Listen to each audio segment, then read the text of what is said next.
Babul wa'id syadid liman 'adzaba an-nasa bighairi haqq. Bab ancaman yang dahsyat terhadap orang yang menyiksa manusia tanpa kebenaran.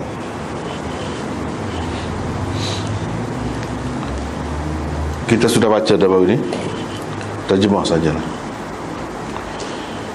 Imam Muslim dengan sanadnya meriwayatkan daripada Hisham bin Hakim bin Hizam, katanya, kata perawi, dia lalu di Syam di hadapan beberapa orang yang diperdirikan, yang dipaksa berdiri di bawah panas matahari. Wa subba ala ru'usihim az-zait, dan dituangkan ke atas kepala mereka minyak. Faqala ma hadha, maka beliau bertanya, apa ini? Qila, kata orang, mereka diseksa fil kharaj, kerana cukai. Faqala ama inni sami'tu Rasulullah sallallahu alaihi wasallam yaqul inna Allah yu'adzibu alladhina yu'adzibuna fid dunya. Ketahuilah, sesungguhnya saya telah mendengar Rasulullah sallallahu alaihi wasallam bersabda, sesungguhnya Allah akan menyiksa orang-orang yang menyiksa manusia, menyiksa fid dunya. Sesungguhnya Allah akan menyiksa orang-orang yang menyiksa di dunia. Menyiksa apa-apa tu tidak disebut, cuma dalam riwayat seterusnya menyiksa manusia, menyiksa orang.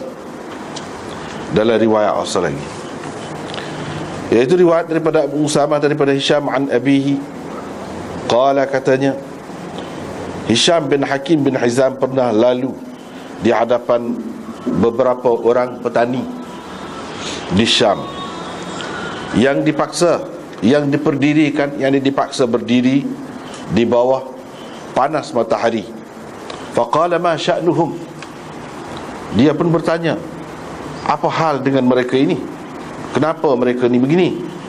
Qalu, mereka jawab, hubisu fil jizyah, mereka ditahan kerana jizyah.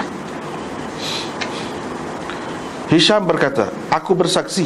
Maka Hisham berkata, aku bersaksi bahawa sesungguhnya aku telah mendengar Rasulullah sallallahu alaihi wasallam bersabda, innallaha yu'adzibu alladhina yu'adzibuna an-nas fid dunya. Sesungguhnya Allah akan menyiksa orang-orang yang menyiksa manusia di dunia ini. Dengan sanad satu lagi seperti itu juga, super riwayat sebelumnya juga, cuma ada tambahan dalam hadis Jarir. Kata perawi, wa amiruhum yawma idzin Umair ibnu Sa'ad. Pemimpin mereka atau ketua mereka, penguasa mereka pada masa itu ialah Umair bin Sa'ad, penguasa mereka di Palestin, di Filastin. Fadakhala alaihi fahaddathahu. Hisham bin Hakim bin Hizam tu pergi menemuinya, pergi jumpa dengan dia. Fahaddathahu, dia pun menceritakan hadis tadi kepada pemimpin itu, iaitu Umair bin Sa'ad. Umair bin Sa'ad tadi, dia cerita hadis itu kepadanya. Fa amara bihim, lepas itu pemimpin itu, penguasa itu pun memerintahkan supaya mereka dilepaskan, supaya mereka dilepaskan, tidak lagi dihukum begitu. Dengan sanadnya Imam Muslim meriwayatkan bahawa Hisham bin Hakim mendapati ada seorang lelaki ketika beliau berada di Hims mana di Syria lah. Ketika dia mendapati seorang lelaki ketika beliau di Hims memaksa orang petani berdiri di bawah panas matahari fi ada'il jizyah, kerana masalah menunaikan jizyah. Faqala ma hadha, dia pun kata, apa ini? Sesungguhnya saya telah mendengar Rasulullah sallallahu alaihi wasallam bersabda, innallaha yu'adzibu alladhina yu'adzibuna an-nas fid dunya. Semua tadi juga. Bab perintah kepada orang yang lalu dengan membawa senjata, apa-apa senjata, di masjid atau di pasar atau di lain-lain tempat yang ramai, ada ramai orang, supaya memegang mata senjata itu, memegang mata senjata itu. Dengan syarat yang Imam Muslim meriwayatkan daripada Jabir, katanya, pernah seorang lelaki lalu dalam masjid dengan membawa beberapa batang anak panah. Rasulullah sallallahu alaihi wasallam terus berkata kepadanya, amsik bin salihah, peganglah matanya, pegang matanya. Dengan sanad satu lagi, Imam Muslim meriwayatkan daripada Jabir bin Abdullah juga, bahawa ada seorang lelaki marra bi ashumin, lalu dengan membawa beberapa anak panah di dalam masjid. Tadi bisihamin, ni bi ashumin, fa'tullah, mana anak panah. Matanya anak panah yang matanya terdedah, maka dia diperintahkan supaya memegang mata senjatanya ataupun anak-anak panahnya itu, kaila yakhdisha musliman, supaya ia tidak mencederakan ataupun melukakan mana-mana orang Islam. Dengan sanadnya Imam Muslim meriwayatkan daripada Jabir, daripada Rasulullah sallallahu alaihi wasallam, bahawa baginda menyuruh seorang lelaki yang sedang bersedekah anak panah di dalam masjid, Nabi sallallahu alaihi wasallam suruh apa? Alla yamurra biha, agar supaya dia tidak lalu dengan membawanya, melainkan dalam keadaan memegang matanya. Ibnu Rumh berkata, yang di dalam riwayat dia, kana yusaddiqu bin nabl, dia kana yasaddaqu, bukan gitu, itu betul, yasaddaqu, yatasaddaqu asalnya, yasaddaqu fi'il mudhari', dia bersedekah anak panah. Jadi bawa anak panah dalam masjid tu dengan tujuan nak beri sedekah anak panah tu pada orang-orang dalam masjid.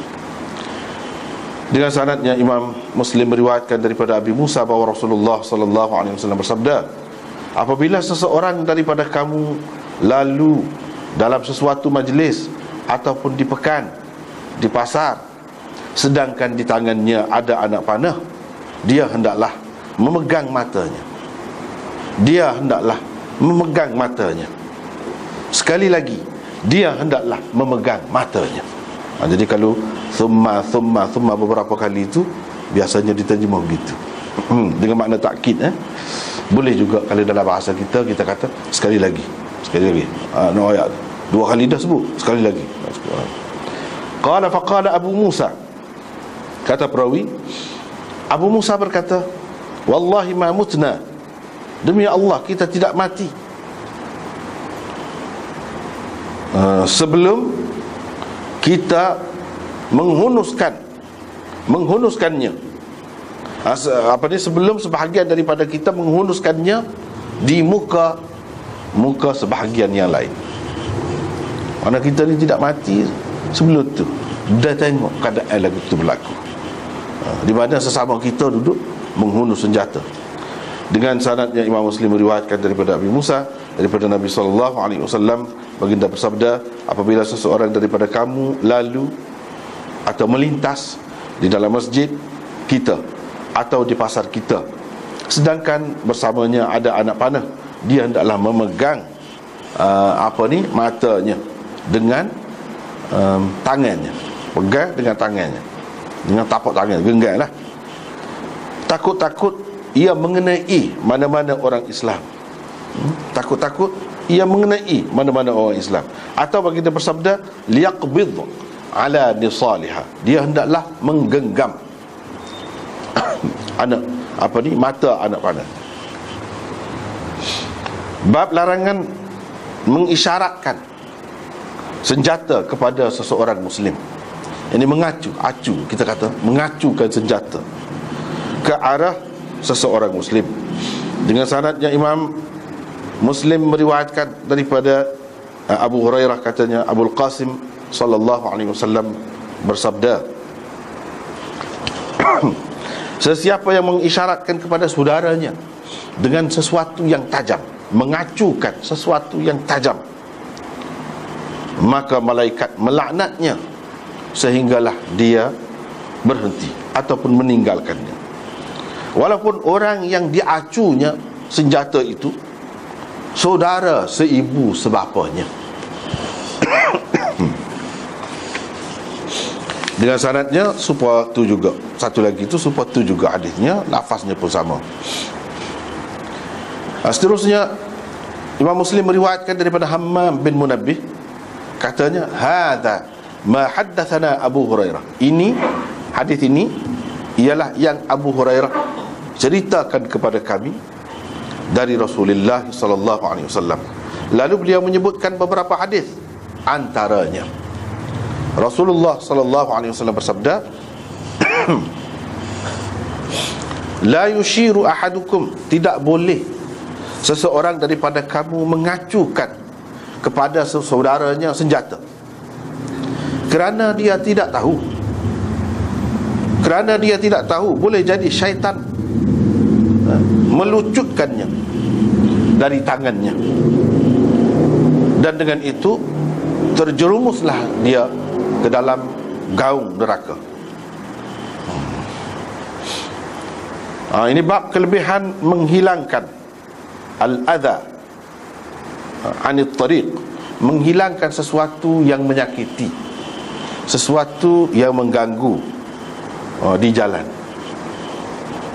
Kelebihannya, Imam Muslim dengan sanadnya meriwayatkan daripada Abi Hurairah bahawa Rasulullah sallallahu alaihi wasallam bersabda, ketika seorang lelaki sedang berjalan di satu jalan, dia mendapati satu dahan berduri di tengah jalan. Dia pun mengalihkannya. Allah berkenan, Allah kenan kepada perbuatannya itu. Dengan itu Allah mengampuninya. Dengan sanadnya Imam Muslim meriwayatkan daripada Abi Hurairah, katanya Rasulullah sallallahu alaihi wasallam bersabda, pernah satu orang lelaki lalu dekat satu dahan pokok yang melintang di tengah jalan. Dia pun berkata, dia kata dalam hati dia lah, demi Allah, aku pasti akan menghilangkan gangguan ini daripada orang-orang Islam, supaya ia tidak menyusahkan mereka. Kerana itu orang tadi dimasukkan ke dalam syurga. Dengan sanadnya Imam Muslim meriwayatkan daripada Abi Hurairah, daripada Nabi SAW, baginda bersabda, aku telah melihat seorang lelaki yang berseronok di dalam syurga, yataqallabu fil jannah, berseronok di dalam syurga, yang menikmati nikmat di dalam syurga, kerana satu pokok yang dipotongnya, satu pokok yang melintang di tengah jalan yang dipotongnya. Fi syajaratin qata'aha min zahri at-tariq kanat tu'dhi an-nas, kerana satu pokok yang mengganggu orang di tengah jalan ditebangnya ataupun dipotongnya. Dengan sanadnya Imam Muslim meriwayatkan daripada Abi Hurairah bahawa Rasulullah sallallahu alaihi wasallam bersabda, sesungguhnya satu pokok mengganggu orang-orang Islam. Tiba-tiba mari satu orang, dia pun potong pokok itu, kerananya dia masuk syurga. Dengan sanadnya Imam Muslim meriwayatkan daripada Abu Barzah, katanya, pernah saya berkata, wahai Nabi Allah, ajarkanlah kepadaku sesuatu yang aku dapat mengambil munafaat dengannya. Nabi SAW menjawab, i'zilil adha an tariqil muslimin, hilangkan gangguan dari jalan orang-orang Islam. Dengan sanad satu lagi, Imam Muslim meriwayatkan daripada Abi Barzah juga, katanya, pernah saya berkata kepada Rasulullah sallallahu alaihi wasallam, wahai Rasulullah, sesungguhnya saya tidak tahu, boleh jadi engkau pergi dahulu dan aku masih hidup selepasmu. Oleh itu, bekalkanlah daku dengan sesuatu yang Allah akan berikan manfaat kepadaku dengannya. Rasulullah sallallahu alaihi wasallam pun kata, if'al kadza, kamu buat begini, kamu buat gini. Beberapa perkara lah dia sebut. Nasiyahu Abu Bakar, nasiyahu, perawinya Abu Bakar lupa hak ni gapo dia benda yang disuruh tu. Tetapi dia tidak terlupa hak ni perkara. Wa amirral adha 'anit tariq, kamu buangkan, hilangkan gangguan dari jalan. Ini bab haram.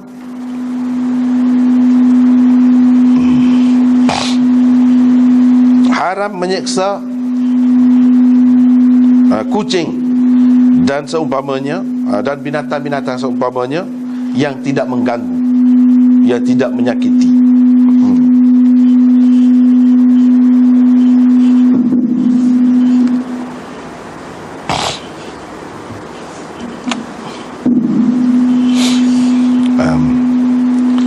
Dengan sanadnya Imam Muslim meriwayatkan daripada Abdullah bahawa Rasulullah sallallahu alaihi wasallam bersabda, seorang perempuan disiksa kerana kucing yang ditahannya.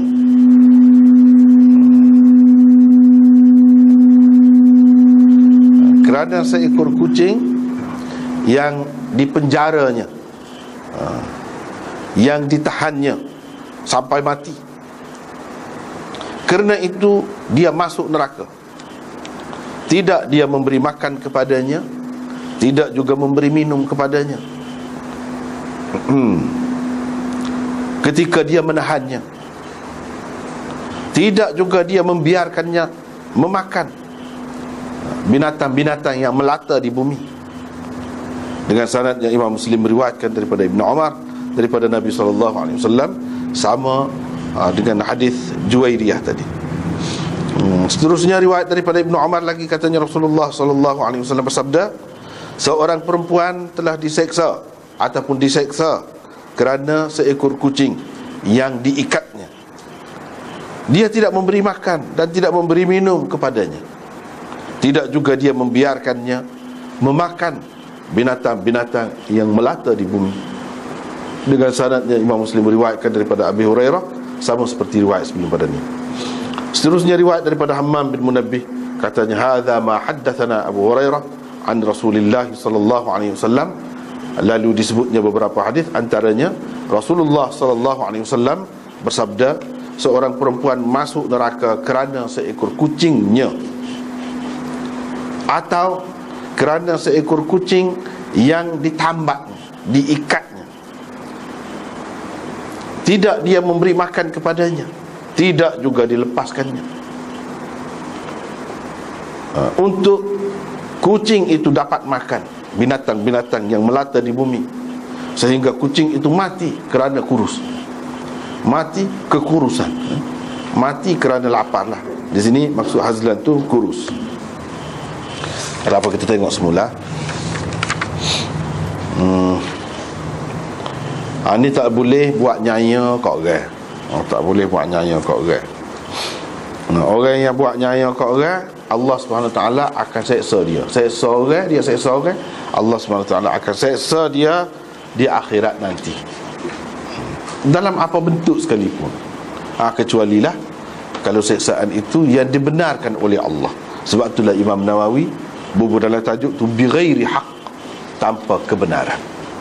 Tapi kalau kerana kebenaran, macam menyeksa dengan qisas dan hukum hudud dan ta'zir dan sebagainya, itu tak termasuk. Sebab itu Allah suruh, Nabi ajar.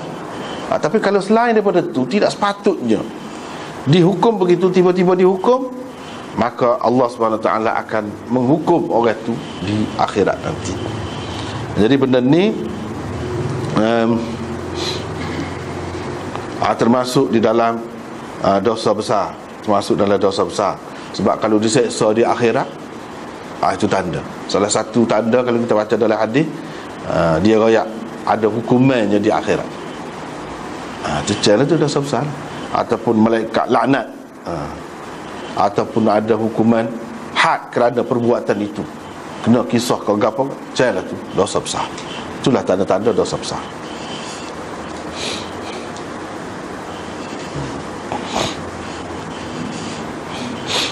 Jadi tak boleh lagu tu. Pernah berlaku Hisham bin Hakim bin Hizam, dia pergi ke Syam, tengok orang, beberapa orang yang dipaksa berdiri di bawah panas matahari dan dicuah minyak di atas kepala mereka. Tapi tidak disebut sini minyak tu lagu mana. Minyak tu minyak panah ke? Kalau minyak panah, saya rasa benar lah. Kalau minyak tu tidak minyak panah pun, kena tengah panah ni, saya rasa juga jadi panah, bertambah panah juga. Jadi tak boleh diseksa. Mereka begitu dihukum, begitu ditahan di bawah panas matahari itu kerana apa? Dalam riwayat yang pertama disebutkan kerana kharaj, dalam riwayat yang kedua disebutkan kerana jizyah. Boleh jadi kiranya orang itu tak bayar cukai, tak bayar cukai. Jadi jizyah itu pun semacam cukai juga yang dikenakan ke atas orang kafir. Tapi bukan semua orang kafir juga. Orang kafir yang boleh berusaha, boleh cari makan, itu je. Orang tua, kanak-kanak tak kena jizyah. Tapi semacam cukai jugalah yang dikenakan ke atas mereka. Jadi akid tu, jadi kena seksa. Padahal tidak sepatutnya sampai setara tu seksa tu. Kalau dia salah pun, tidak adalah dalam hukum syarak ni orang yang tak sembayar jizyah kena hukum lagu mana-mana. Tak ada lagu tu. Cuma boleh jadi dalam bentuk lain. Dalam bentuk menyeksakan begitu tak boleh. Dalam bentuk menyeksakan begitu tak boleh. Tak apalah hak dari segi jizyah gapo tu kepada orang kafir lagu mana, hak tu tidak nak bahas sini dah. Tidak nak bahas sini dah. Mungkin ayat agak lain. Nak ayatnya tak boleh menyeksa orang. Kecuali kalau ada hukum hak kena hukum lagu ni, tak apa. Walaupun sakit jerit pesang pun, dah gerak tangan tak pesang. Pesang kira-kira. Tapi tak apa pula tu. Kalau cukup syarat. Kalau cukup syarat. Tetapi yang tidak disebut tak boleh. Apalagi kalau menyeksa dengan api. Jadi panah-panah tu pun dia ada kaitan dengan tu lah. Tambah pula kalau minyak pula, minyak panah, termasuk dalam menyeksakan dengan api jugalah. Waktu berdasarkan riwayat yang lain, disebutkan khusus Allah saja boleh menyeksakan orang dengan hak tu, dengan api tu.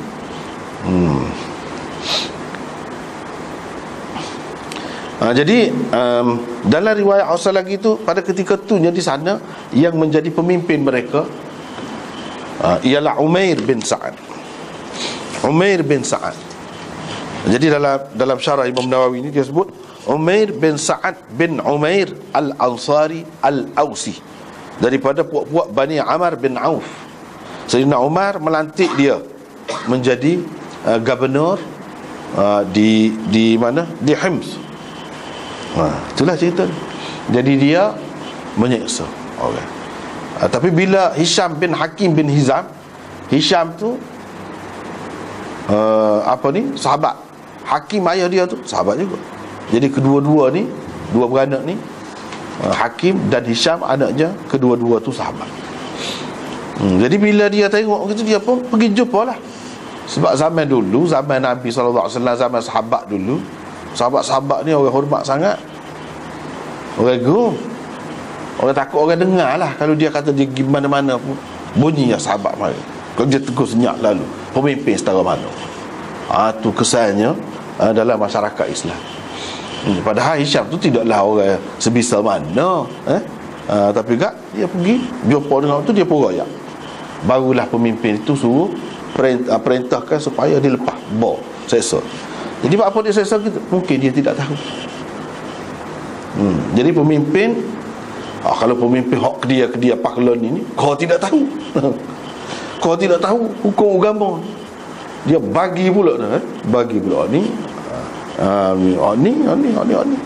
bagi. Jadi tidak tahu. Boleh jadilah begitu. Boleh jadi dia tahu. Tapi kalau dia tahu, maknanya kesal lah. Seorang sahabat tahu bila dia kecek, maknanya orang yang katakanlah, kalau kita katakanlah dia ni zalim lah di sini, dalam peristiwa ni, mereka dengar pada masa tu. Kalau sahabat kata, akan dengar. Itulah pentingnya pemimpin ni, dia kena ada orang yang dia dengar, orang yang dia segar. Kalau tidak, sudah kerja sudah kerja ikut dia buat lah. Dia kena ada.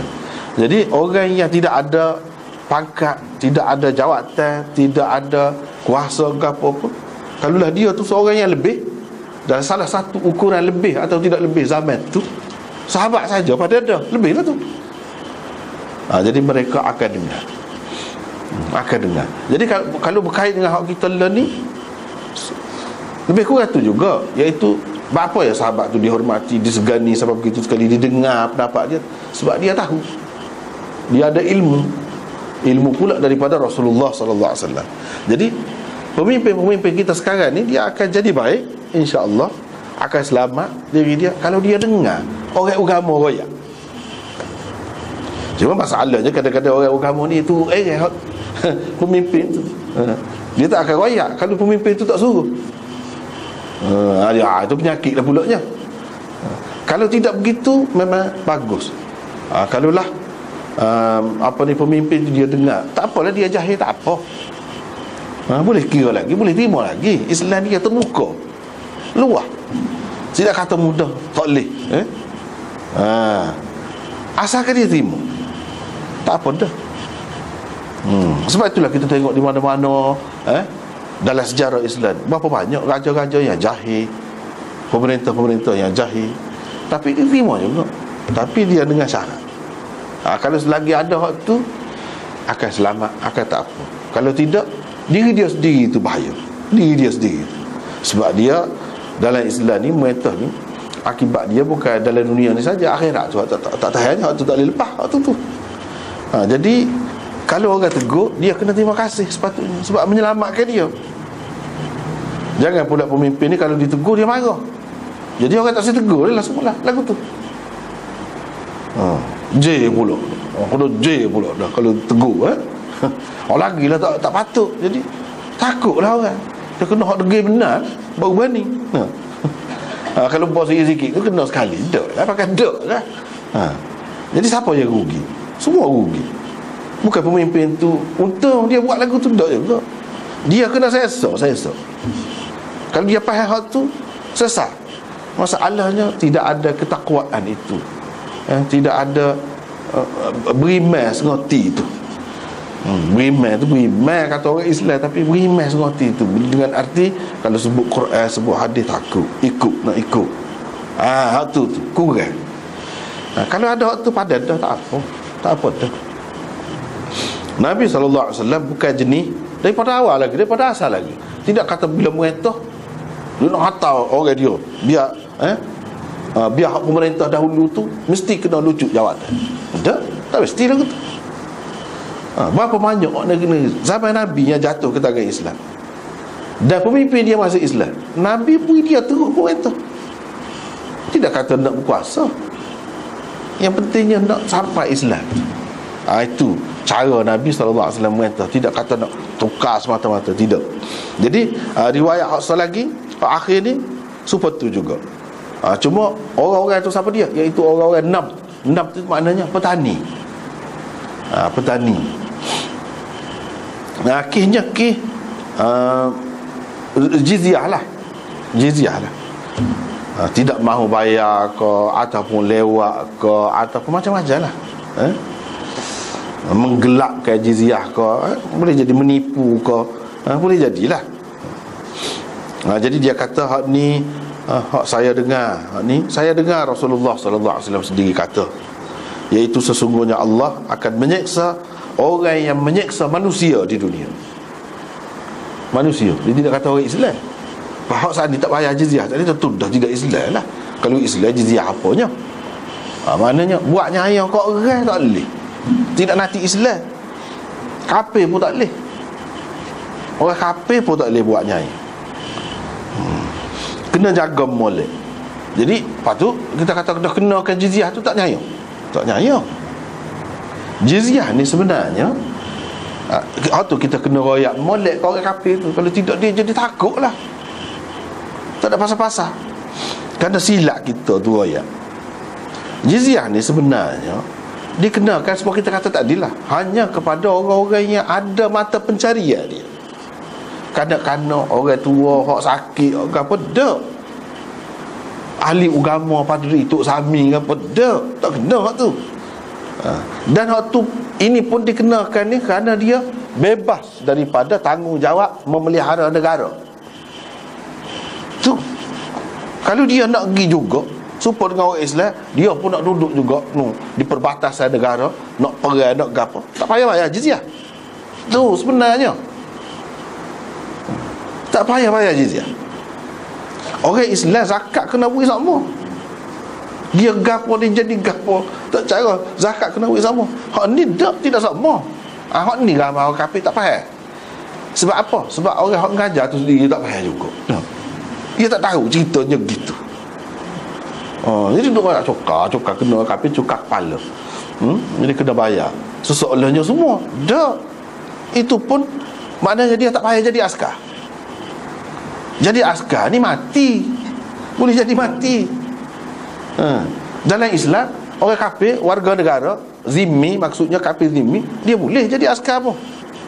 Bukan tak boleh jadi askar. Kalau dia bersedia untuk jadi askar dan dia hantar ke mana-mana perang, dia tak payah jizyah walaupun dia ada pencarian dia. Gitu hukumnya. Tapi kadang-kadang orang royak, dia royak lagu lain lah. Dia ada lepas. Jadi untuk apa? Untuk buat benda-benda lain lah. Jalan raya, untuk bantu masyarakat yang susah di kalangan mereka. Ambil daripada hak ni. Supaya orang Islam ambil daripada zakat. Bahkan orang Islam lebih lagi daripada tu. Zakat tu mesti dah. Hak tu ibadat. Cukai, kalau ada cukai lain, boleh lagi kerajaan nak letak cukai. Sebab apa? Dalam Quran ada sebut, wa fi amwalihim haqqul lisaili wal mahrum.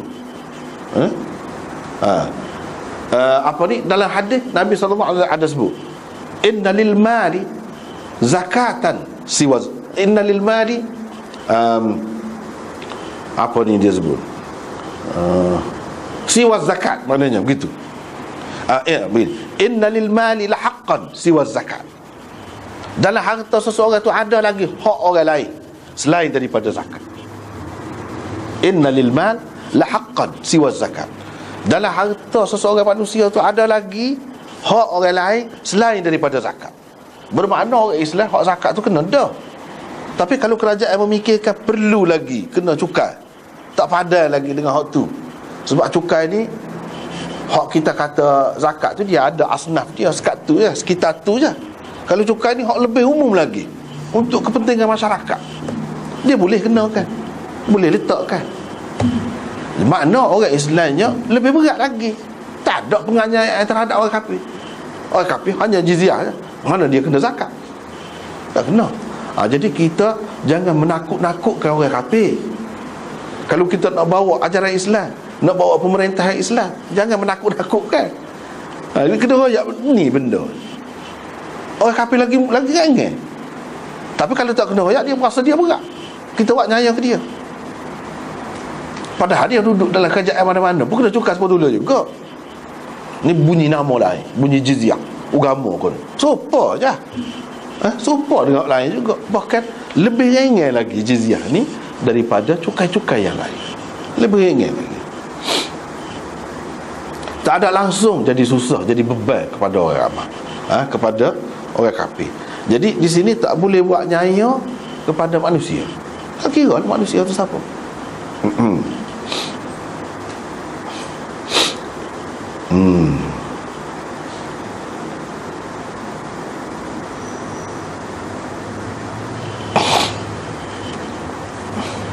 Nah, habislah situ. Lepas tu perintah orang yang lalu dalam masjid ataupun pasar dan lain-lain tempat yang ramai orang, dia kena pegang mata dia. Kalau dia tidak ada sarung, kalau tak ada sarung. Jadi hak ni semua ni Nabi SAW ajar dia nak suruh apa? Nak suruh jaga hak orang. Sebab apabila seseorang tu mengaku Islam, dia mengucap, maka haramlah atas orang Islam yang lain menceroboh nyawanya, diri dia, harta bendanya, kehormatannya. Faqad asama minni dima'ahum wa amwalahum wa a'radahum. Itu hak Nabi SAW kata, bila seseorang itu mengucap, mana kalau orang Islam, dia terpelihara lah harta benda dia, jiwa raga dia dan kehormatan dia. Tak ada siapa boleh ceroboh. Tak ada hak untuk nak ceroboh, untuk terpelihara harta benda tu. Kita nak ambil, nak rapah, apalagi kalau nak curi, lagilah tak boleh. Begitu juga dari segi jiwa raga dia. Kita nak pukul dia, nak apa, tak boleh. Dari segi kehormatannya, kita nak kata huduh ke dia, nak fitnah dia, tak boleh. Berdosa kalau buat lagu tu. Dosa. Kalau orang kafir, lagu tu juga. Orang kafir pun dia termasuk terpelihara juga. Kafir zimmi maksudnya, bukan kafir harbi. Kafir itu banyak bahagi pula. Kafir zimmi ni iaitu kafir yang menyatakan persetujuan dia untuk taat kepada pemerintah Islam. Itu kafir zimmi. Untuk taat kepada pemerintah Islam, untuk ikut peraturan negara tu. Itu kafir zimmi. Tetapi tak jelas lagi kafir zimmi ni atau harbi ni dengan semata-mata kita kata ikut pemerintah Islam saja. Pemerintah Islam tu menjalankan hukum Islam, yang berdaulatnya hukum Islam.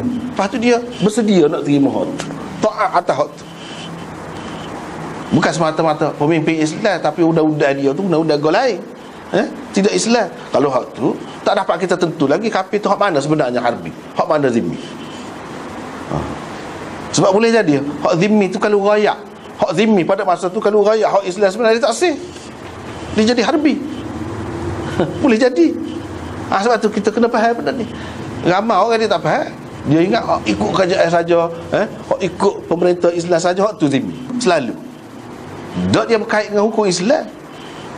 Bukan semata-mata pemerintah Islam ikutlah pakai undang-undang gapo, bukan gitu. Nak pasti dia ni betul-betul zimmi, pemerintah tu menjalankan hukum Islam dan dia bersedia terima hukum, untuk taat, untuk patuh, untuk setia kepada pemerintah, hak lagu tu. Sebab tu kita kata kalau kita tengok dalam masyarakat kita ni tak jelas lagi sebenarnya hak mana sebenarnya zimmi. Kalau kita kata mewakili orang kafir parti tu parti ni, tak jelas lagi sebenarnya. Tak jelas lagi. Dengan sebab itu kita tak boleh kata secara mutlak. Mungkin sebahagiannya ada benar, tapi nak kata sepenuhnya dengan sempurna jadi zimmi, tidak lagi. Tidak lagi. Tak boleh kita kata dah dia ni duduk alik kerajaan, dia bersekutu dengan kerajaan, dah jadi kerajaan tu orang Islam, jadi dia zimmi. Tak jelas lagi tu. Sebab apa? Hak kerajaan, dikatakan kerajaan pakai undang-undang peraturan tu, dia bukan undang-undang Islam. Hak berdaulatnya undang-undang Islam ni satu cabang serpihan daripada undang-undang hak besar. Hak besarnya hak berdaulat. Kata berdaulat ke apa, undang-undang hak kita buat sendiri, kita ambil daripada orang putih, diwarisi daripada zaman orang putih, bukan undang-undang Islam. Tak apalah. Jadi Nabi SAW tegur satu orang yang bawa anak panah dalam masjid. Nabi suruh pegang mata dia, takut-takut terkena orang. Pasal apa? Orang Islam ada kehormatannya, ada kehormatannya. Dia saudara kita, kita kena jaga kehormatan dia tu. Jadi dengan cara lagu mana? Pegang mata. Kalau tak ada sarung. Hak moleknya tak tahu sagilah kalau tak ada sarung. Ataupun balut molek kau. Jadi hak ni nak kata paling-paling rekah lah pegang. Maknanya kalau kita kata kalau nak bui ke orang kan, adat orang kita kan. Betul dah tu. Kalau nak bui ke dia pegang alik mata dia alah hulu. Bukan olah mata kau kan. No, dia pegang hulu dak. Tu hormat tu. Jaga tu. Kalau nak bahaya pun kita lebih bahaya daripada dia. Tu betul tu. Gambaran hak Nabi nak lah tu. Lepas tu boleh jadi tajam nak pegang kerana pisah dah. Dia bukan nak rakyat mesti dengan cara pegang gitu. Nak rakyatnya biar kita bahaya, biar kita dulu kena daripada dia kena. Kalau katakanlah tajam, tajam lah, baik kita pegang lah, daripada terkena dia. Tapi bukan nak suruh pegang bawa mata terdedah gitu. Hak semolek-moleknya bawa tu dalam keadaan terkawal molek. Misalnya kalau pistol, tak ada faedah kalau pegang ucung tu, kalau berdeh tidak pecah tangan tu sendiri. Tak. Mana dia kena kunci lah, kena kunci. Nak pergi masuk tempat-tempat ramai tu dia kena kunci. Tak boleh salah cekeh kau gapo kau, tak boleh lagu tu. Jadi apa ni? Rasa nak jaga saudara Islam. Dengan adanya jaga lagu ni, hormat menghormati lagu ni, dia jadi hubungan baik lah. Sebab ni bak al-birri wassilah. Buat baik. Lagu mana buat baik? Hubungan baik, mengadakan hubungan baik dengan sesama Islam. Lagu mana hubungan baik? Lagu ni. Jaga satu sama lain. Tidak mendedahkan mana-mana anggota masyarakat Islam kepada bahaya. Dalam riwayat selagi dia sebut Nabi SAW suruh pegang, pasal orang tu mata dia tu terdedah. Nabi SAW suruh pegang supaya apa? Supaya tidak melukakan orang-orang Islam. Asal makna yakhdisha, goreh saja, goreh. Kan kalau kita itu dengan kuku ni, derah sikit, goreh. Tu khadsh. Bukan luka lagi. Kalau luka yajrah, ni yakhdish, gores pun tak sedar. Apa lagi kalau luka? Supaya ia tidak menggores kulit ataupun mana-mana bahagian tubuh orang Islam. Gores pun tak sebuidah. Apatah lagi kalau luka. Itu tujuannya yang nak suruh pegang tu.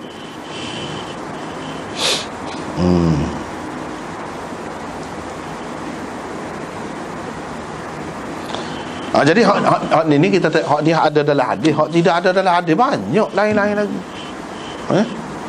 Yang membuatkan orang tu jadi bahaya. Kita pakai kereta tu tengah lah. Pakai lori misalnya menyebabkan orang tak nampak lah.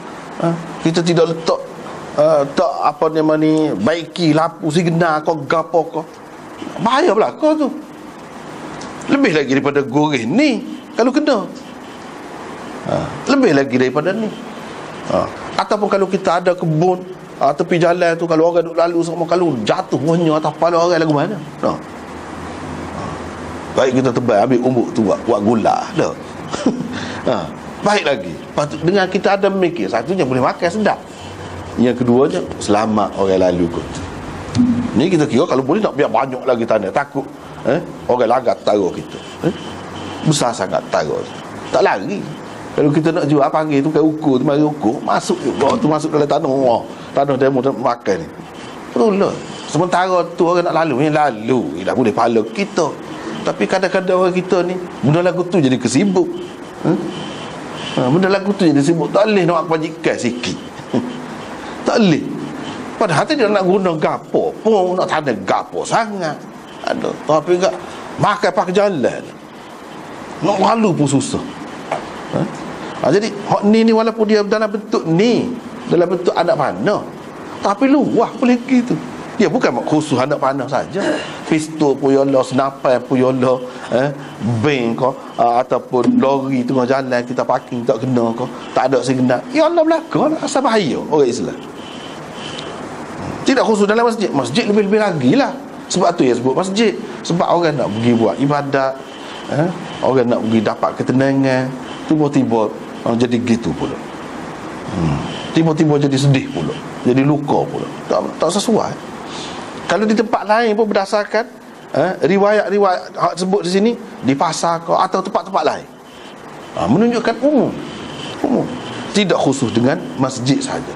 Cuma masjid itu lebih-lebih lagi lah tempat yang sepatutnya tenang, damai. Di tempat lain pun gitu juga. Dalam riwayat selagi dia kata orang tu bagi anak panah ni bukan bagi saja. Sebenarnya dia nak sedekah anak panah tu. Jadi nak sedekah pun biar kena cara. Jangan sedekah tu sampai bahaya kau orang.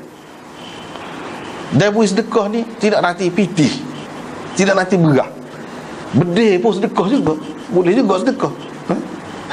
Dalam keadaan nak perang lah. Tapi kalau tidak perang, nak sedekah bedih, wak bedih.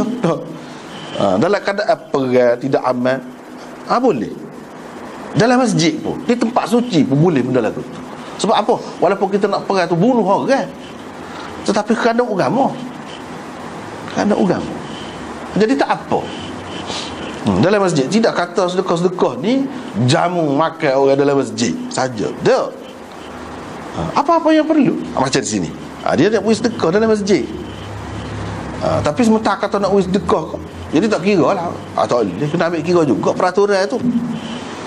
Peraturan tu. Apa kita katalah, sementara dia lori askar kan, ikut dia lah atas jalan tu. Tak boleh lori askar pun, orang kerajaan pun semua tula je, kena jaga. Begitu juga ni. Jadi tidak kata nak buat kebajikan kan, boleh ikut serta. Tak boleh. Dia kena jaga ada peraturan-peraturan dia. Jangan sampai membahayakan orang. Benda-benda lagu ni. Benda-benda lagu ni.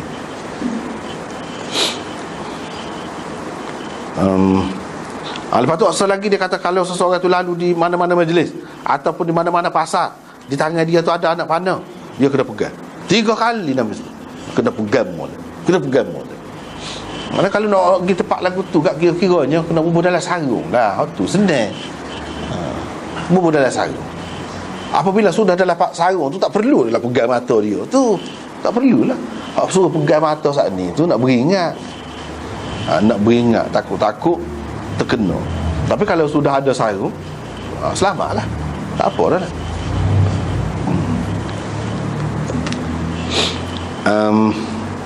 Lepas tu riwayat Abu Musa dia kata, demi Allah, kata dia, sematilah demi Allah. Ni kalau orang kita tak kecek demi Allah, sikit-sikit demi Allah, sikit-sikit demi Allah. Demi Allah ni pun dia bukan dengan makna sumpah sangat. Dalam bahasa Arab dia dengan makna untuk menguatkan percakapan dia saja. Sebab kita dalam bahasa kita kan, sengotilah. Tu wallahi itu dengan makna sengoti. Sungguhlah. Gitu. Sungguhlah kita ni tak ada mati. Tak ada mati lagi kita ni. Kita ni buat sahabat Nabi, bukan orang lain. Sudah sebahagian daripada kita ni menghunuskan senjatanya ke muka sebahagian yang lain. Duk bala duk berada sama kita. Padahal kita ni terima ilmu dengan Nabi sendiri. Dia duduk ajar, jaga orang Islam, bukan main gitu mau nak pesan. Kita tak ada mati. Kita ngulu lagi pergi perang. Sebab itulah Abu Musa al-Asy'ari ni dia tidak terlibat dalam mana-mana peperangan saudara. Tu kena tahu sejarah dia. Dia kalau kita perhati sahabat dia riwayat saja. Dia bukan riwayat saja, dia pakar. Dia tidak terlibat. Lepas tu orang duk kata dalam tahkim ni dia balik pihak Sayyidina Ali, lepas tu kena tipu ke Ammar bin Al-As, itu mengaruh betul tu. Boleh pakar. Kalau kita terima, apa dipilih dia? Kerana dia orang berkecuali. Dia tidak terlibat, dia tak suka bala sama Islam. Ada orang macam dia tu lah boleh dijadikan orang tengahnya. Ammar bin Al-As tak terlibat dalam perang. Sebelum pada tu dalam perang Jamal dia tak pergi. Sebab tu dia dilantik. Nak sabarlah, mana dia nak jadi orang tengah. Kalau kita terima. Tetapi cerita tu sendiri pun dipertikaikan oleh ulama. Dengan maksud molek, dengan maksud mendamaikan orang-orang Islam. Tu jahat. Ramai antara sahabat orang tidak terlibatnya. Tak say. Pasal apa? Ingat kau ni lah. Jadi kita supaya jangan kita dapat zaman sahabat saja dulu. Kita learn ni pun balik juga sama Islam. Kadang-kadang tu tegar benar siapa bertetok zaman itu. Kena beringatlah sama-sama Islam. Tak boleh. Biarlah pergi dalam keadaan bersih dengan orang Islam. Tak sah lah. Tak padan. Tak padan. Kalau nak balas pun balas kira-kira sudahlah. Balas kira-kira. Jangan balas roti. Sebab kita balas dengan orang kafir tak boleh. Balas kata balas adik-beradik. Kalau cicak kau tetok, kau kata cicak air, tak jadi apa, tak akan putus. Biarlah kutu. Baru betul. Baru betul. Dan apabila dikembalikan, kita ada rujukan. Bila kemukakan rujukan, semua kembali ke situ. Selesai masalah. Tapi kalau tak sel lagu tu susah. Sebab tu kena tanda iman dulu. Iman, akidah. Hak tu penting. Barulah dia pergi situ. Kalau tidak, tak cara lakoh Quran. Tak lakoh Quran ni. Ajaran Quran tu kita kata lakoh. Gitulah akibatnya. Seterusnya supaya tak adilah. Cuma cara saja, cara pegang gini, cara genggam tu je. Tapi maksudnya nak suruh jagalah. Bab larangan mengisyaratkan senjata kepada orang Islam. Mana kita kata bahasa kita acu. Tuaklah kau. Buat gitu. Buat gitu. Buat gitu. Main-main gurau tak boleh berlaku. Tak boleh berlaku. Walaupun atas nama gurau sekali. Wak lolok. Bukan sekali wak lolok. Tak boleh. Kecuali kalau orang dalam belajar. Dalam belajar. Dia menuntut ilmu. Tak apa. Nak guna hak ngaji. Takkan nak main apa nama ni, pisah ataupun pedang kayu siapa. Takkan main lagu tu. Hak sengerti. Dah pandai dah. Pelima pun tak berani lagi. Kat lagu mana kena? Pelima tak berani lagi. Tak main lagu mana? Dah kalau siapa perekat tu mana kira pandang ngerti, gocok ke mana pun. Sebab baru ni kan kata tak boleh gocok muka. Tapi kalau maksud belajar, maksud belajar, dia apa-apa kena ada sasaran dia. Sasaran dia. Jadi sasarannya muka kita kata. Kalau waktu tu tak apa. Dia lik gitu. Orang hak pandai suruh cakap gocok gitu, tak kena. Dia tidak tepih dengan tangan gitu-gitu je. Kalau orang boxing lah. Dia kata begitu juga hak lain-lain. Kalau dia rujuk muka tak apa, dengan maksud tu. Guna pedas roti tak apa, dengan maksud tu. Dengan maksud nak menyiapkan diri menghadapi musuh. Sebab dalam Quran sebut wa'iddu lahum mastata'tum min quwwah. Tuhan suruh kita bersiap sedia untuk menghadapi musuh apa cara pun. Setakat mana yang kamu mampu boleh buat. Jadi dia kena ada bersungguh lah. Kecuali hak tu. Kalau tidak lagu tu nak acu-acu main-main tak boleh. Tak boleh lah. Tak boleh buat gurau, buat lolok kita kata. Tak boleh berlaku.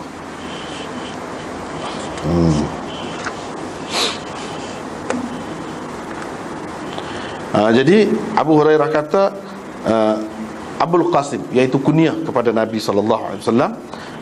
Nabi SAW kata, sesiapa yang mengacukan kepada saudaranya dengan sesuatu yang tajam, tak kira lah apa-apa pun, ni tajam. Kalau tidak tajam pistol, tidak tajam. Ataupun jenis batu ke berat ke, buat gitu, tak boleh, menyebabkan jadi pecah kepala tu.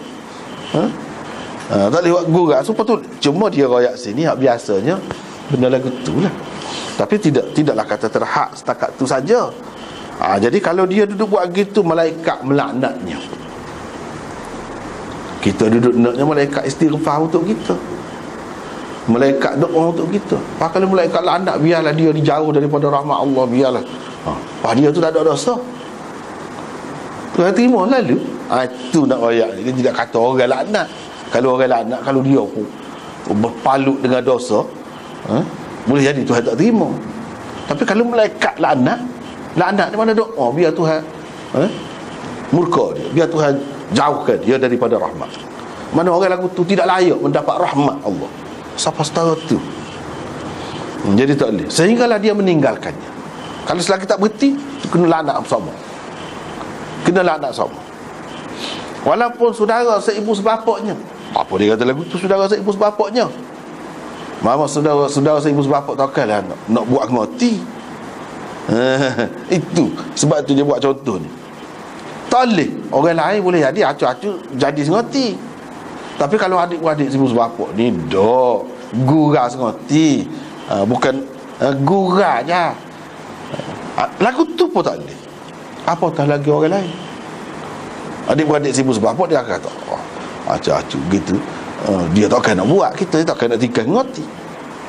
Dia boleh kata gitu. Gurau je lah. Tapi kalau orang lain, biasa mana? Dia akan fikir macam-macam. Jadi hak sini dia kata walaupun dia tak boleh buat gitu tu, walaupun terhadap saudara seibu sebapa dia. Kalau saudara seibu mungkin tidak berapa mesra. Saudara sebapa mungkin gitu juga. Sebab tu dia buat contoh saudara seibu sebapa. Tentu adalah kita kata tak akan buat. Tak boleh juga. Tak boleh juga. Semua tak boleh. Tak boleh berlaku.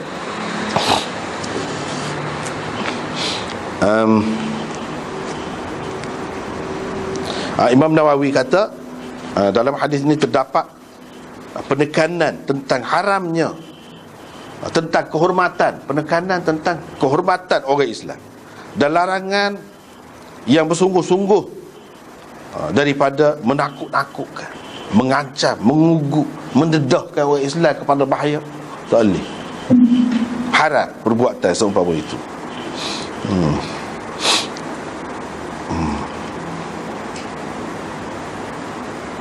Dia bergurau, kau dia main, kau dia walak-walak, kau tak kira, tak boleh berlaku. Dan ini menunjukkan haram dan dosa besar buat kerja lagu tu. Kalau tidak, malaikat tak laknat. Kalau sebut laknat anak, kecuali kalau dalam hadis yang maudhu', dia sebut gini-gini, tak kira tu. Kalau hadis yang sahih macam ni, kata laknat, kita boleh buat kesimpulan lalu bahawa perbuatan lagu tu dosa besar. Jadi nak dosa besar, dia tidak nanti buat sengoti. Acu-acu gitu pun dosa besar dah. Dosa besar dah. Kecuali hak tadi lah, hak kita kata tadi, kecuali hak tadi. Kalau hak tu tak apalah. Sebab dengan ada maksud lain yang lebih besar. Maksud lain yang lebih besar.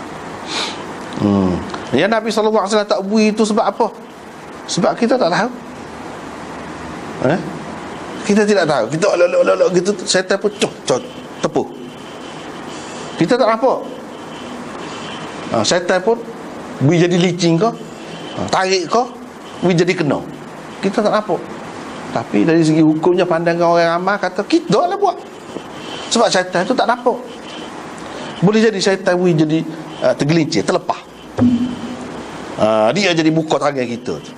Tapi kita tak berasa, hakikat sebenarnya.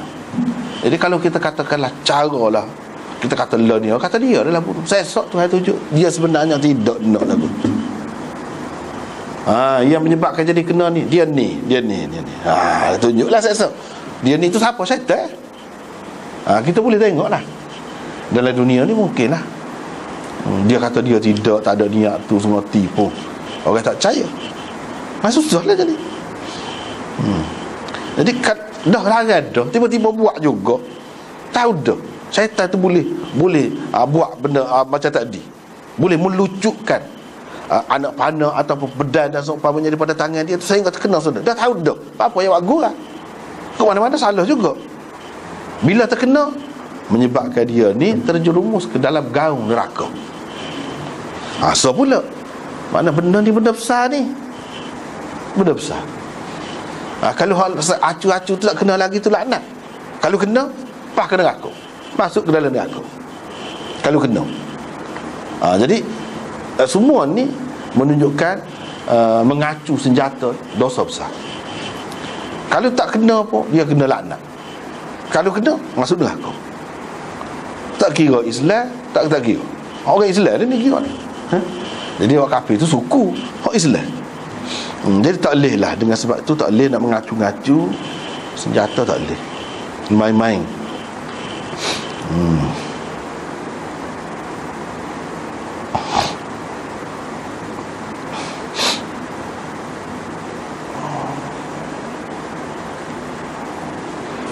Takut-takut terkena.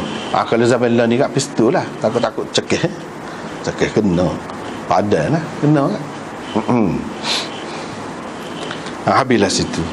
Jadi kita nak jadi baik, nak jadi mesra, nak jadi berkasih sayang dalam masyarakat, dia kena ada sifat-sifat lagu ni. Tak ada hak ni, dia akan jadi baik. Kalau duk main perangai lagu tu, kata duk main acu senjata, duk main gitu, dia tak jaga, tak melera kan, dia akan jadi renggang, tak mesra, jadi benci. Nak suruh jadi baik, silaturrahim, nak suruh jadi mesra, kena jaga. Nabi SAW ajar, bukan percakapan saja, benda-benda yang dibawa, gapo senjata tu, lagu mana nak jaga, hak tu pun dia ajar.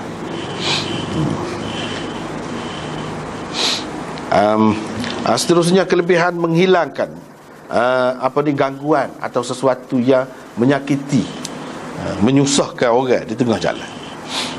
Riwayat daripada Abi Hurairah, dikata Rasulullah sallallahu alaihi wasallam bersabda, ada satu orang tu duduk berjalan di tengah jalan, dia dapati ada satu dahan, satu ranting atau ranting yang berduri di tengah jalan. Dia pun ambil buah. Allah Subhanahu Wa Taala kena kepada perbuatan dia yang seumpama itu. Maka dengan sebab tu Allah mengampunkannya. Jadi nak boleh hapus dosa ni, tidak nanti astaghfirullahalazim saja. Tidak nanti kata begitu. Kita buat sesuatu benda yang baik, yang melepaskan orang daripada bahaya, pun hapus dosa juga. Tidak nanti duduk dalam masjid, duduk sebut apa ni, astaghfirullahalazim wa atubu ilaih, tak payah. Tidak nanti lagu tu, waktu pun ya Allah juga. Kalau kita duduk kerja mana-mana, duduk tengah jalan, apa paku? Paku tu boleh kena kaki orang, tidak kena kaki orang pun kena tayar kereta orang. Kalau tembuh tu, berapanya pula kerugian dia, susahnya. Dengan sebab kita buat, jadi dia selamat. Ini antara perbuatan yang menyebabkan dosa seseorang itu diampunkan. Dan kalau orang tahu kan, orang suka. Semua orang suka. Orang kata fikir kita gitu mau. Dia jadi mesra, jadi baik. Inilah benda-benda, bahan-bahan, unsur-unsur yang menyebabkan masyarakat ni jadi baik, jadi mesra. Ini hak Nabi royak ni. Dalam riwayat Hafsah lagi, dia kata seperti tu juga, cuma tak ada sebut duri itu, dahan pokok di tengah jalan. Dia pun kata, aku sekali ni memang dia bertekadlah untuk buat supaya tidak mengganggu orang Islam. Masuk syurga dia gitu. Jadi nanti lah mana banyak kita jumpa kan sekarang ni, ribut, hujan, kau gapo kau, kita kata banyak jatuh tengah jalan, orang tak boleh nak lalu. Kita pergi gaji, kita pergi buat, kita kata biar orang mudah lalu, boleh pahala. Kerana tu ya, kalau Tuhan nak masuk syurga pun boleh dah. Masuk syurga ni bukan ki amalan kita. Kan nak ki amalan kita tak ada. Ki rahmat Allah. Ki rahmat Allah. Jadi hak rahmat Allah tu duduk mana tak tahu. Sebab berkat tak tahu duduk mana.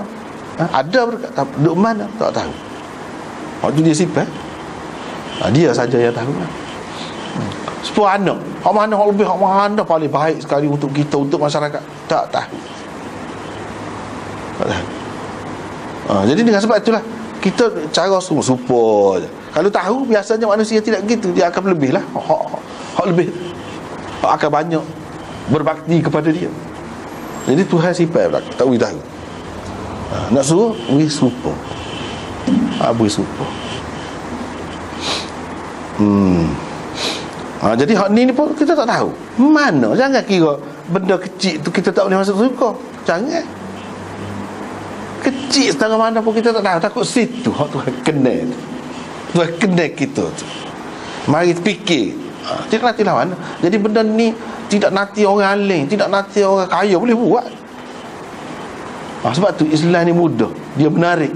Satu agama yang menarik. Orang sesak pun boleh juga tertarik dengan Islam. Orang kaya pun boleh juga. Semua orang boleh. Jadi tidak kata nanti banyak ilmu baru boleh masuk syurga. Tak nanti gitu. Hak banyak ilmu dia ada cabaran dia pula. Boleh jadi banyak soal jawab pula esoknya. Dia ada ilmu tu. Tak kena buat, tak kena gaya kan, begitulah. Memanglah kalau kena, baguslah, molek benar. Tapi tak ada jaminan lagi. Orang biasa ni boleh buat, orang biasa boleh buat, tak ada ilmu, jahil, buta huruf boleh buat. Dia boleh masuk syurga. Jadi nampaklah keadilan Tuhan tu. Untuk masuk syurga, untuk dapat pahala dia tu, bukan kerana pangkat, bukan kerana comel, bukan kerana kaya, bukan kerana banyak ilmu. Bukan hak tu. Hak tu ada kelebihan kalau betul molek. Kalau kena molek, mujur lah. Kalau tak kena, berat pada orang lain. Berat pada orang lain. Orang alim, pemerintah yang berkuasa, yang ada jawatan tu, berat pada orang lain. Tapi kalau dia boleh pun, dia lebih pada orang lain. Itu. Lepas tu riwayat daripada Abi Hurairah lagi, dia kata, Rasulullah kata, aku nampak satu orang tu duduk bersenang-senang, duduk menikmati macam-macam nikmat dalam syurga, kerana satu pokok yang dia tebal, yang dia kerak. Pokok tu duduk tengah jalan, melentai di tengah jalan. Jadi mengganggu orang nak lalu lah, tak boleh lalu. Dia pergi kerak, kerak, letak lain, letak ke tepi. Tu nak rayaknya benda ringkas. Setara tu pun kalau kita buat, boleh pahala. Pak kalau kita fikir zaman dulu kan payah rasanya, nak makan gapo dia, nyong muda, misalnya kita kata nak makan nyong muda, payah, kena naik lah, kena kesuruh beruk naik lah, nyoh lah. Kalau jalan-jalan sekali pergi rumah orang, boleh naik makan nyong muda, payah. Siapa dia tu memikir tu? Kita buat biar orang Islam ni ekonomi dia meningkat, orang kampung pun dia boleh jual, ni jadi pendapatan untuk dia. Dia akan lepas daripada kemiskinan. Kalau dia fikir gitu, dia niat ni molek masuk syurga ni, perbuatan besar tu bukan satu orang tu manfaatnya, bukan satu orang, berapa ramai lagu tu. Boleh pitih lagi, boleh senang lagi orang nak makan bila-bila masa. Dia cari yang muda, senang. Dia fikir untuk menyenangkan orang, tak sampai jadi susah. Sebenarnya ada benda tu pada dia pun ada punca rezeki, tapi dia tak tahu nak buat lagu mana. Kalau ada orang yang mikir lagu tu dan dia buat, dah berjaya, boleh ke dia? Boleh ke dia? Begitulah juga benda-benda lain pun. Benda-benda lain pun lagu tu. Benda-benda lain, kalau sesuatu yang merugikan orang Islam, langkah ni akan merugikan orang Islam, dia kata jangan jangan melabur situ misalnya, kata akan rugi gini-gini, dengan niat nak menyelamatkan orang Islam supaya dia tidak jadi susah. Dia cerdik, dia tahu benda ni, jangan buat benda ni. Orang tak buat, boleh pahala kepada dia, boleh masuk syurga. Sebab kalau rugi itu tidak mepehkan dia. Nyasakat dah, main berjuta rugi, tinggal berapa sen lah. Lepas tu kadang-kadang sampai mati tak naik lagi tak naik lagi saham tu. Bila jatuh, contoh saja tu, lain-lain pun lagu tu, sampai mati. Tapi kalau dengan sebab dia royak tu jadi terpelihara. Dengan sebab itulah pemimpin-pemimpin, dia buat rancangan hak besar-besar tu, pahala banyak. Pahala banyak. Keuntungan dia tu kalau dia buat molek. Sebab itulah dalam Islam, orang-orang yang utama semua pemimpin. Rasulullah pemimpin. Pemimpin bukan keluarga, pemimpin negara. Sayyidina Abu Bakar, tak ada orang lebih pada dia, pemimpin. Sebab tu dia jadi banyak tu, sebab dia buat sekarang tu bukan untuk keluarga dia saja, semua rakyat. Besar pahalanya. Ni orang buat benda setara ni boleh masuk syurga dah. Boleh masuk syurga dah. Tapi janganlah pula kita kata dah setara tu boleh masuk syurga, tak payah buat lain. Tak boleh. Kita tak tahu tu duduk mana sebab nak masuk syurga kita tu kita tak tahu. Sebab lain-lain juga lah, seperti kita sebut tadi tu, Tuhan tak beritahu. Nak suruh kita tu dalam keadaan mengharapkan dia, tidak yakin sangat. Ataupun boleh jadi akan jadi pilih kasih kau berapa kalau tahu. Ini dia susu. Kalau lagu tu tak leh. Sebab baru ni lah kata orang yang apa dia muflis, ialah orang yang tak ada seorang pun anak dia mati dulu pada dia. Jadi molek lah anak mati. Lagu tu kita tak secara lah. Dia biar mati kita boleh masuk syurga. Tak ada lagu tu ajarnya. Hak tu kita jaga molek, dia tiba-tiba mati. Hak lagu. Bukan kita tak cara. Jadi kelebihan tu kepada orang yang lagu saat ni. Bukan orang yang tidak cara daripada dulu lagi mendedahkan anak dia kepada bahaya, kepada macam-macam penyakit. Matilah. Hak tu tak termasuk. Hak tu dosa pula. Takut nak masuk neraka gitu. Kita cara tu pula. Lepas tu riwayat daripada Abu Barzah dalam sanad ni dua hadis hujung. Sebab tu Imam Muslim kalau di hadis hujung dia tidak semestinya semua tinggi.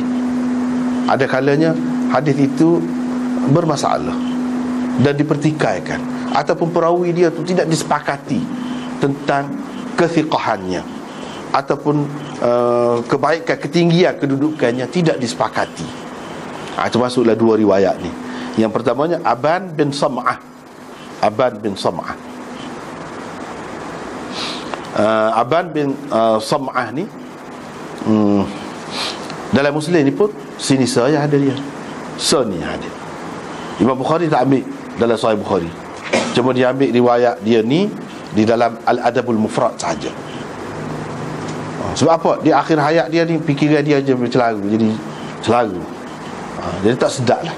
Bukan kerana dia tu orang tak juru, tak. Bukan kerana dia orang tak baik, tapi itu menyebabkan manusia ni jadi kurang lah. Ada fikiran bercelaru, nyanyuk, manusia jadi kurang. Hak sepatutnya dia royak golai. Jadi tak apa nak boleh pegang lah. Setara tu je. Bukanlah mana teruk. Tetapi perawi selepasnya, iaitu Abul Wazi' ni namanya Jabir bin Amr Ar-Rasibi. Dia ni ada juga ulama macam Nasa'i mengatakan munkarul hadis. Ibnu Ma'in mengatakan laisa bi syai'. Mana dhaif. Tapi Imam Muslim letak mana? Cuba kita perhati. Di hujung bab. Orang yang tidak ngaji dia tak tahu. Orang yang ngaji dia tahu benda lagu ni. Jadi ada kalanya ada dalam Sahih Muslim ni dia lebih rendah daripada kitab lain. Lebih rendah daripada Nasa'i, lebih rendah daripada Abu Daud. Boleh jadi yang kata dia tinggi tu orang panggil riwayat usul dia. Riwayat usul ni biasanya duduk kalau banyak lepas pada tajuk tu Imam Nawawi buat. Tapi hak dia buat tu memang diperhati sesuai molek lah.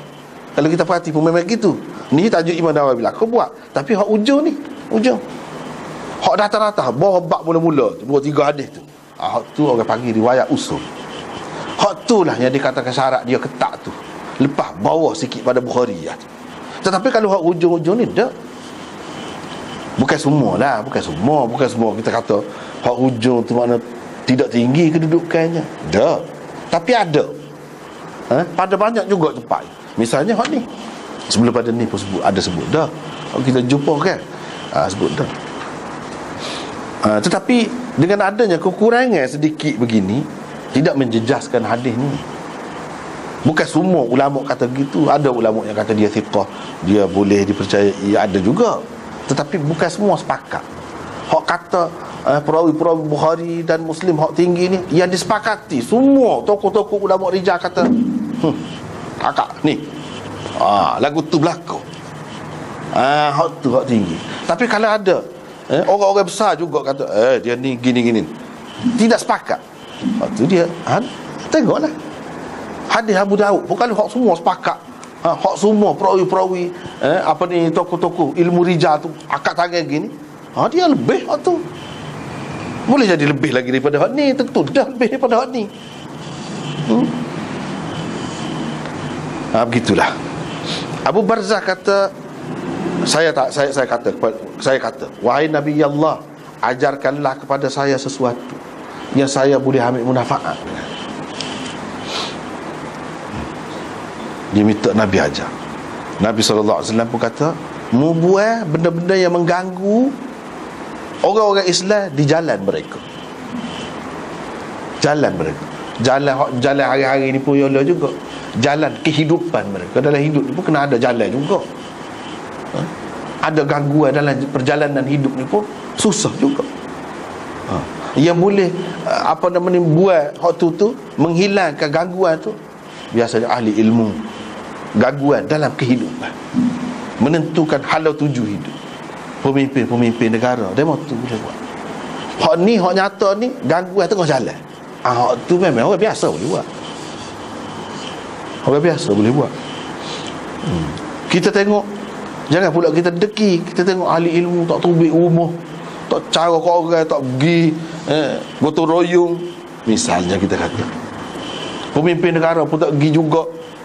Kita tak boleh kata selalu, boleh jadi dia sibuk. Kita kena fikir, alah kemoleh, seka baik. Boleh jadi dia tak buat ni, dia buat kod lain. Dia menghilangkan juga gangguan daripada orang Islam. Gangguan mana? Gangguan dalam perjalanan hidup orang Islam. Dia buat kod lain, dia tak buat.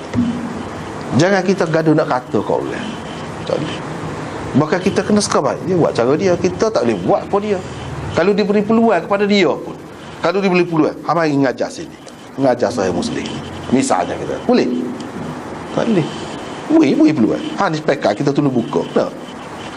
Tak boleh. Hak dia boleh buat hak tu, buat hak mana boleh buat lah. Begitu. Nabi SAW sebut hak ni.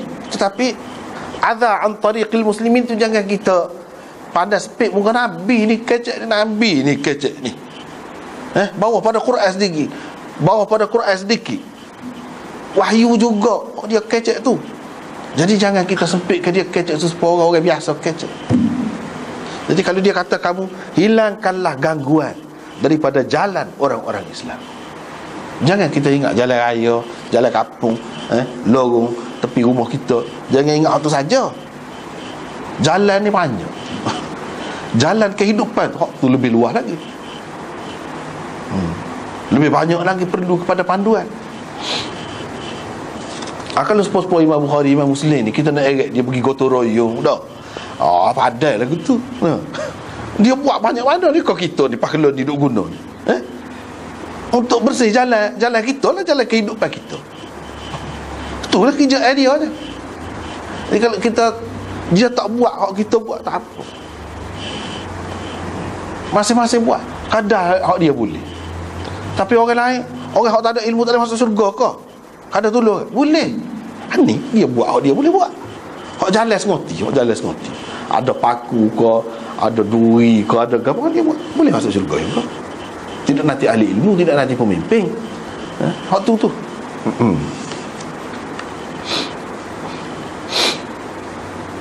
Support gapo-gapo luah hak ni ya. Tidak nanti pemimpin, misalnya doktor, belajar doktor tu niat molek. Dia atas niat, innamal a'malu binniyat. Innamal a'malu binniyat wa innama likulli imri'in ma nawa. Manusia ni dapat apa yang dia niatkan. Sebenarnya kalau kita niat 100 atas sebenarnya akan boleh pahala 100. Sebab tu kena pandai. Nak apa-apa kalau ada ilmu boleh banyak. Apa? Sebab apa? Dia buat saya tapi dia niat banyak. Niat tu sengoti lah, bukan pelawat dengan Tuhan. Sengoti. Memang boleh buat. Misalnya nak jadi doktor, nak beri sihat orang sakit. Lepas tu nak tolong orang Islam. Lepas tu di samping tu kita dapat rezeki. Boleh. Sebab benda tu halal, tidak salah. Rezeki tu untuk kita menanggung keluarga kita, boleh pahala. Semua boleh pahala. Semua boleh pahala. Berapa ramai boleh pahala. Lepas tu hak kerja dengan doktor tu pula juru rawat, juru gapo pun kita kata, dia kait dengan doktor. Kalau tidak dia nak balut gapo dia, nak beri ubat gapo dia. Walaupun jual ubat pun kita kata dia kena ada doktor. Jadi semua boleh pahala. Nak biar betul. Sebab kalau salah, doktor bui ubat tu mati orang. Kalau tidak mati pun kau berat. Itu gangguan belakang tu. Gangguan di jalan orang Islam tu. Gangguan belakang. Dengan sebab dia pelajar sungguh, dia bui tepat. Hak terganggu tadi tak ada. Boleh kalah. Berapa banyak pahala situ saja. Berapa banyak pahala situ saja. Nak mari masjid, nak sembahyang lagi, nak ngaji lagi, lepas tu nak iktikaf lagi. Jangan niat mari so je. Banyak tu. Nak sembahyang sunat lagi, tahiyatul masjid, lain tak boleh sembahyang. Berapa banyak pahala tu dapat. Mari masjid saja. Banyak. Memang banyak. Nak dapat pahala ni tak payah sebenarnya kalau tahu. Kalau tahu. Lepas tu satu lagi, akhirnya dia kata, saya kata kepada Rasulullah, wahai Rasulullah, saya ni tak tahu. Boleh jadi kamu pergi dahulu. Sebab tengok Rasulullah tua kan, dia lebih muda, jauh lebih muda, tak tahu. Dan saya boleh jadi hidup lagi selepas kamu. Mana sahabat ni faham, Nabi ni jelira molek lah, bahawa Nabi ni manusia. Bila manusia dia akan mati. Kira-kiranya orang tua mati dulu. Jadi kita bolehlah minta nasihat daripada orang tua. Bekalkanlah daku dengan sesuatu. Kamu bagilah ke aku bekal yang aku boleh ambil munafaat. Ya Allah boleh beri munafaat kepada aku dengan sebab. Nak boleh gapo-gapo Tuhan nak boleh ada sebab juga. Minta lah. Rasulullah sallallahu alaihi wasallam berkata, mu buat begini, mu buat begini. Tu buat begini tu. Abu Bakar perawi dia ni Yahya bin Yahya meriwayatkan daripada Abu Bakar bin Shu'aib. Abu Bakar tu lah, Abu Bakar bin Shu'aib perawi ni. Abu Bakar bin Shu'aib tu dia tu lupa if'al kadza tu bukan sekarang, tetapi dalam beberapa tu hak dia tu ingat hak ni, iaitu kamu hilangkan gangguan daripada jalan. Kalau ada gangguan, ada sesuatu yang menyusahkan, menyakiti orang, kamu buat, kamu bersihkan hak tu. Hak tu dia ingat. Jadi ini antara hak Nabi SAW pesan ataupun bagi bekal kepada Abu Barzah. Kalau kita pakai dalam bentuk yang paling cetek, paling mudah, selapis je, kita pakai hak zahir, boleh dah. Jalan tengah jalan. Mana-mana hak tak molek boleh mengganggu orang, ya ledah. Kalau kita peluah lagi sesuai dengan kedudukan Nabi tu, kecek tu sebagai Rasulullah, utusan Allah, dalam masa berapa tahun je, bukan 63 tahun, dalam masa 23 tahun je bawa agama Rasulullah. Mesti dia kecek tu untuk sampai kiamat. Hak dia kecek tu mesti kemah. Dia tidak menjurus kepada satu benda yang kecil, yang mungkin bersifat semasa, tidak, tetapi luah. Kalau ambil kira tu lagi, termasuklah kita sebut-sebut tadi tu belakang. Jadi sekat tu lah dulu untuk malam ni. Tak ada dah ni menyeksa kucing ni tak ada. Itu kita sambung kemudian. Wallahu a'lam.